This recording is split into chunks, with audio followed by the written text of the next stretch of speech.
Job 41. Canst thou draw out Leviathan with an hook, or his tongue with a cord which thou lettest down?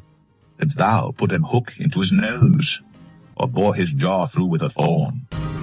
Will he make many supplications unto thee? Would he speak soft words unto thee? Will he make a covenant with thee? Wilt thou take him for a servant forever? Wilt thou play with him as with a bird, or wilt thou bind him for thy maidens? Shall the companions make a banquet of him? Shall they part him among the merchants? Canst thou fill his skin with barbed irons, or his head with fish spears? Lay thine hand upon him. Remember the battle. Do no more. Behold, the hope of him is in vain. Shall not one be cast down even at the sight of him? None is so fierce that dare stir him up. Who then is able to stand before me? Who hath prevented me that I should repay him? Whatsoever is under the whole heaven is mine. I will not conceal his parts, nor his power, nor his comely proportion. Who can discover the face of his garment, or who can come to him with his double bridle? Who can open the doors of his face? His teeth are terrible round about. His scales are his pride, shut up together as with a close seal. One is so near to another that no air can come between them. They are joined one to another. They stick together, that they cannot be sundered. By his sneezings a light doth shine, and his eyes are like the eyelids of the morning. Out of his mouth go burning lamps, and sparks of fire leap out. Out of his nostrils goeth smoke, as out of a seething pot or cauldron.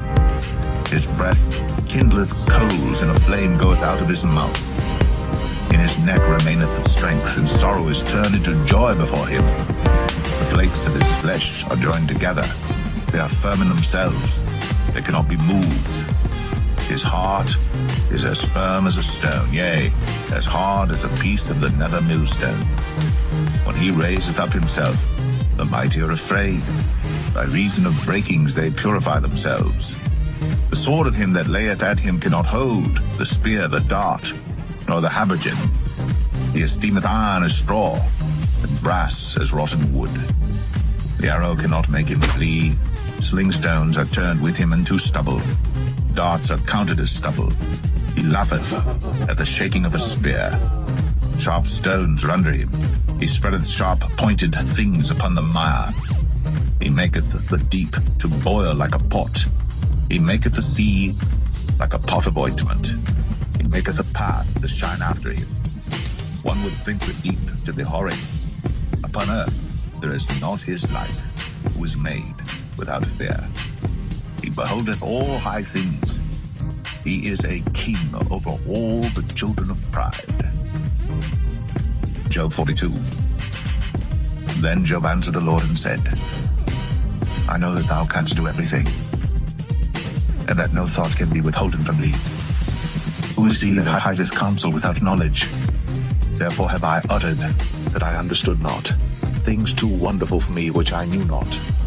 Hear, I beseech thee, and I will speak. I will demand of thee, and declare thou unto me. I have heard of thee by the hearing of the ear, but now mine eye seeth thee. Wherefore I abhor myself, and repent in dust and ashes. And it was so that after the Lord had spoken these words unto Job, the Lord said to Eliphaz the Temanite, My wrath is kindled against thee, and against thy two friends, for ye have not spoken of me the thing that is right, as my servant Job hath.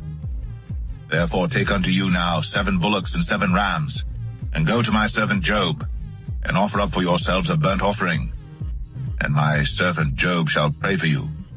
For him will I accept, lest I deal with you after your folly, in that ye have not spoken of me the thing which is right, like my servant Job.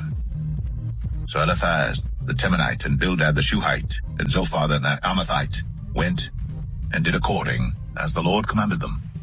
The Lord also accepted Job.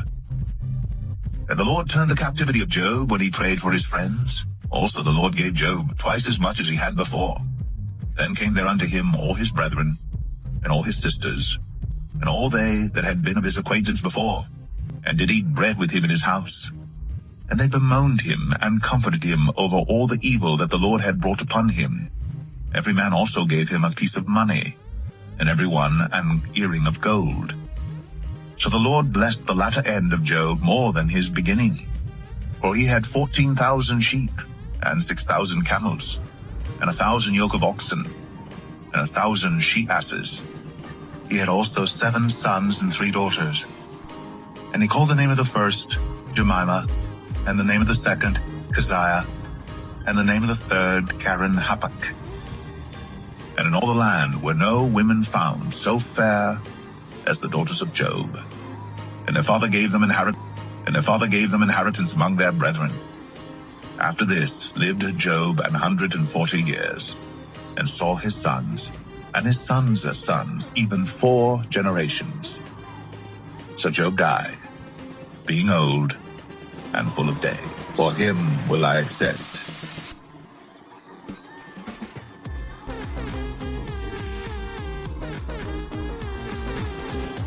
For him will I accept. For him will I accept.